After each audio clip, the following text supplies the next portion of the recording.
छ, अँध्यारो हुन लागेको छ। र तपाईँहरूलाई यो अँध्यारोको समयमा हामी ज्योतिको सन्देश तपाईँहरूको बिचमा ल्याउँदैछौँ, जसले हामी सबैको जीवनलाई परिवर्तन गर्न सक्छ। हामी त्यो ज्योतिको कुरा गर्दैछौँ जो चाहिँ संसारको ज्योति हुनुहुन्छ। अनि तपाईँहरूलाई हामी यो सुनौलो अवसर नगुमाउनुहोस् भन्ने हामी चाहन्छौँ। तपाईँहरूले अघिदेखि सुनिराख्नु भएको थियो अनि यो सन्देश हामी तपाईँहरूको बिचमा लिएर आउन चाहन्छौँ, किनकि यो चाहिँ अति नै महत्त्वपूर्ण छ हामी सबैजनाको लागि। अनि तपाईँ र म हामी हरेक मानिसको लागि चाहिँ अति आवश्यक सन्देश तपाईँहरूलाई दिन चाहन्छौँ। अनि यो सन्देश चाहिँ प्रभु येशू ख्रीष्टको बारेमा हो। अघि हामी सुन्दै थियौँ, हामी सबैजना पापले गर्दाखेरि हामीसँग मृत्युले हाम्रो बिचमा राज्य गरेको छ।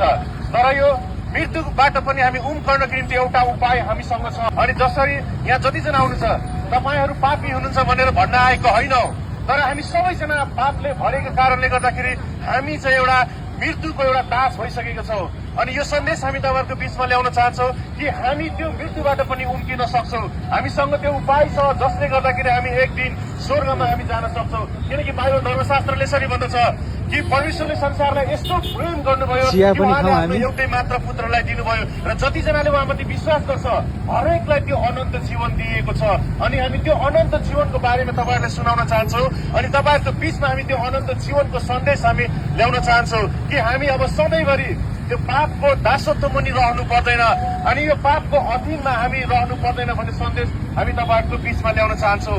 अनि यो सन्देश हामी हरेकको लागि हो कि परमेश्वरले संसारलाई यस्तो प्रेम गर्नुभयो ताकि हामी सबैजना उहाँसँग फेरि पनि संगति गर्नको निम्ति जान सकौँ भनेर, ताकि हामी सबैजना फेरि परमेश्वरसँग मिलापमा आउन सक्छौँ भन्ने उद्देश्यले परमेश्वरले आफ्नो एउटै मात्र पुत्रलाई पठाउनु भयो। किनकि बाइबल धर्मशास्त्रले भन्दछ कि स्वर्ग मुनि पृथ्वीमाथि अनि मानिसहरूको बिचमा मुक्ति पाउनलाई अरू कुनै पनि नाउँ दिएको छैन, त्यो केवल येशू ख्रीष्ट हुनुहुन्छ। किनकि येशूमा त्यो मुक्ति छ, येशूमा त्यो आनन्द छ अनि येशू नै स्वर्गको बाटो हुनुहुन्छ भन्ने हामी तपाईँहरूलाई सुनाउन चाहन्छौँ। जतिजना सुन्दै हुनुहुन्छ सायद तपाईँहरूलाई सायद कतिजना हतारमा हुनुहुन्छ होला, तर एकछिन हामी मनन गरौँ, सोचौँ कि हामीले यस्तो कुन चाहिँ कार्य गरेको छौँ जसले गर्दाखेरि हामी बाँच्न सक्छौँ, अर्थात् हामीसँग यस्तो कुन चाहिँ काम हामीले गरेका छौँ कि जसले गर्दाखेरि हामीलाई स्वर्गमा हामी बास पाउन सक्छौँ। हामी सबैजनाको निम्ति एउटा यो प्रश्न छ कि परमेश्वर नै हुनुहुन्छ जसले तपाईँको वास्ता गर्नुहुन्छ, परमेश्वर नै हुनुहुन्छ जसले तपाईँलाई प्रेम गर्नुहुन्छ अनि परमेश्वर नै हुनुहुन्छ जसले तपाईँलाई उहाँसँग रहनको निम्ति तपाईँलाई मौका दिएको छ। हामी सबैजनालाई मौका दिएको छ। सायद हामी परमेश्वरलाई खोज्नको निम्ति थुप्रो कुराहरू गरिरहेका हुन्छौँ, तर हामीले गर्नुपर्ने कुरा चाहिँ एउटै हो कि उहाँले पठाउनु भएको उहाँको एउटै मात्र पुत्रमा विश्वास गर्नु। हामी सबै आफ्नो पापहरूलाई पश्चाताप गरेर उहाँलाई आफ्नो मुखले स्वीकार गर्छौँ भनेदेखि परमेश्वरले हामीलाई त्यो मौका दिएको छ, हामी फेरि पनि उहाँसँग भेट्न सक्छौँ। किनकि बाइबल धर्मशास्त्रले यसरी भन्दछ कि यस्तो कोही पनि मानिस छैन जसले हरेक काम ठिक गर्छ र कहिले पाप गर्दैन भनेर। तपाईँहरूलाई हामीले सुनाउन चाहन्छौँ यस्तो कोही पनि व्यक्ति छैन। तपाईँ हामी पनि सिद्ध छैनौँ, तर परमेश्वरले हामीलाई उहाँले मौका दिनुभएको छ कि हामी चाहिँ उहाँमा फर्किन सकौँ, कि हामी चाहिँ उहाँमा फेरि पनि मिलापमा आउन सकौँ। यो सन्देश हामी तपाईँको बिचमा लिएर आएका छौँ। किनकि मुक्ति पाउनलाई ख्रीष्ट येशू बाहेक अरू कुनै पनि नाउँ दिएको छैन।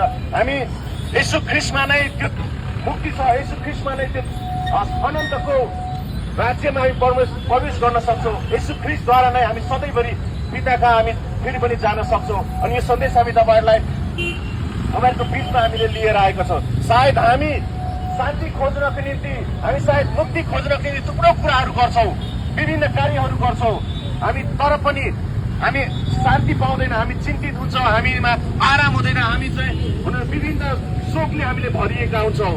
तर बाइबल धर्मशास्त्र यसरी भन्दछ ए थाकेका र बोझले दबिएकाहरू म कहाँ आऊ र म तिमीहरूलाई आनन्द दिनेछु, म तिमीहरूलाई शान्ति दिनेछु, म तिमीहरूलाई जीवन दिनेछु भनेर बाइबल धर्मशास्त्रले भन्दछ।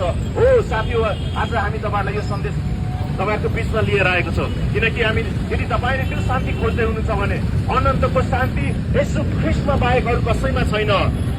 सायद हामीसँग भएको धन दौलतले, सम्पत्तिले, हामीसँग भएको ब्याङ्क ब्यालेन्सले दिन सक्दैन।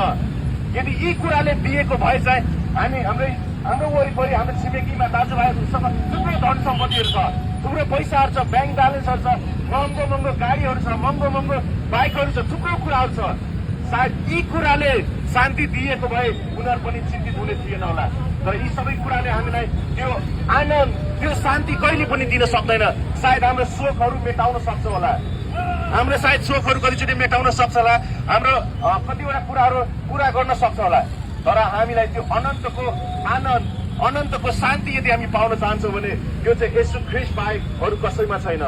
अनि आज यो अन्धकार हुन लागिरहेको छ, अँध्यारो हुन लागिरहेको छ, अनि यो अँध्यारोमा पनि तपाईँहरूलाई यो ज्योतिको सन्देश तपाईँहरूको बिचमा ल्याउन चाहन्छु कि परमेश्वर नै संसारको ज्योति हुनुहुन्छ, येशू ख्रीष्ट नै संसारको ज्योति हुनुहुन्छ, जो हामी अन्धकारमा बसेको मानिसहरूको बिचमा उहाँ चाहिँ आउनु भएको छ।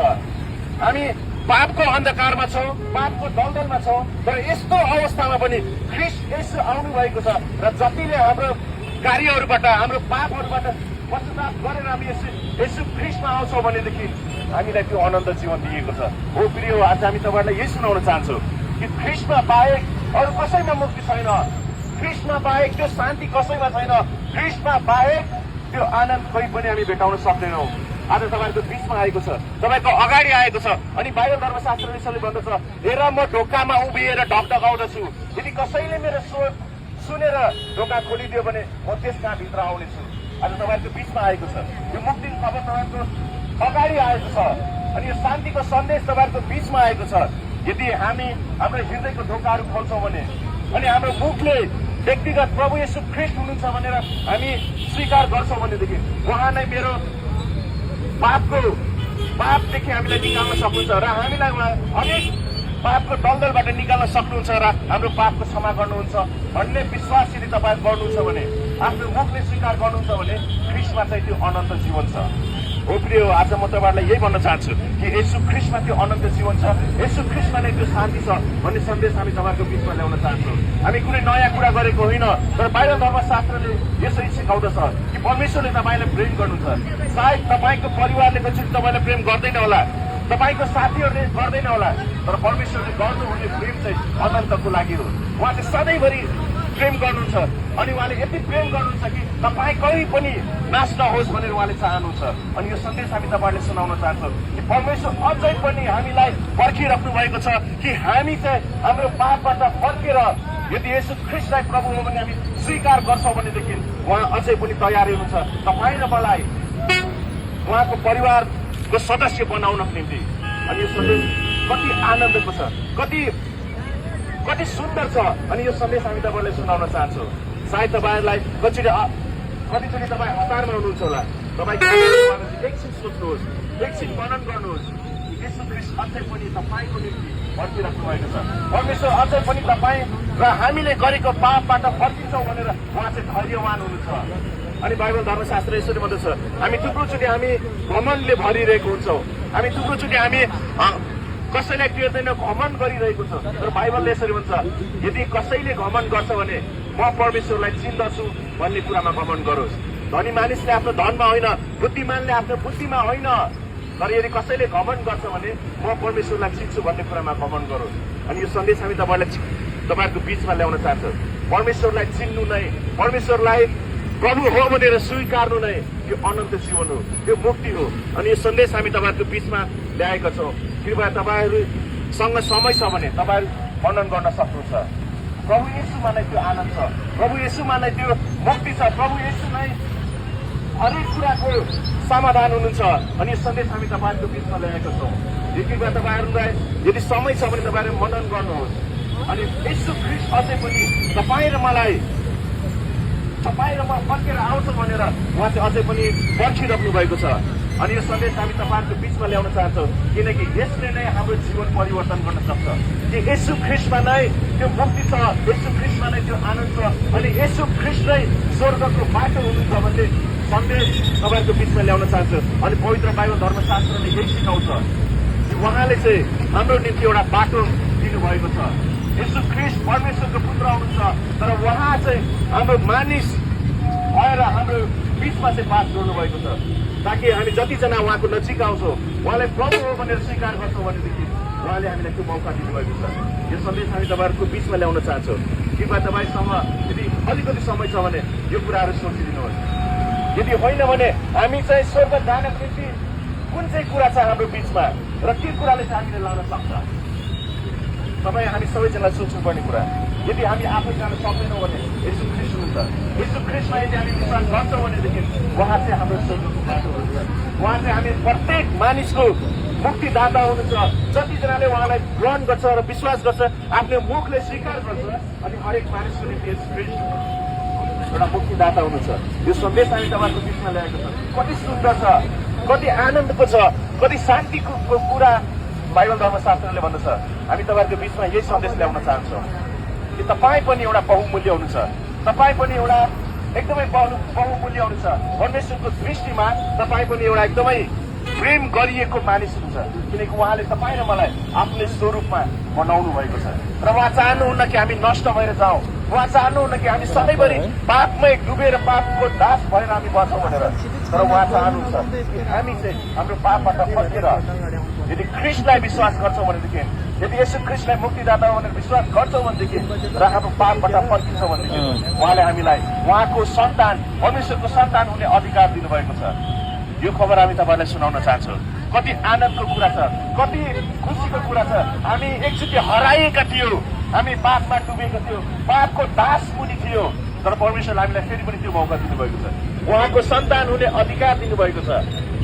हामीले गर्नुपर्ने कुरा चाहिँ एउटै हो कि प्रभु येशू ख्रीष्टलाई आफ्नो मुखले स्वीकार गर्नुपर्ने। हामीले गर्नुपर्ने कुरा एउटै हो कि येशू ख्रीष्ट नै हाम्रो मुक्तिदाता हुन्छ भनेर आफ्नो मुखले स्वीकार गर्नुपर्ने हो। यति गरे हुन्छ, अनि यसले चाहिँ हामीलाई मुक्ति दिन्छ। यसले हामीलाई अनन्तको जीवनसम्म डोर्याउन सक्छ। अनि यो एकदमै आनन्दको सुसमाचार तपाईँहरूलाई हामी सुनाउन चाहन्छौँ, तपाईँहरूको बिचमा ल्याउन चाहन्छौँ। अघि भर्खरै मैले भनेको थिएँ कि बाइबल धर्मशास्त्रले यसरी भन्छ, हेर म ढोकामा उभिएर ढकढकाउँदछु, यदि कसैले मेरो स्वर सुनेर ढोका खोलिदियो भने म उसका आउन चाहन्छु भनेर। तपाईँको अगाडि यो सुसमाचारको सन्देश आएको छ। तपाईँको बिचमा, तपाईँको अगाडि यो सन्देश, खुसीको सन्देश आएको छ। यदि तपाईँ यो कुराहरू स्वीकार्नुहुन्छ भने परमेश्वरले तपाईँलाई आजै उहाँको सन्तान हुने अधिकार दिनुभएको छ।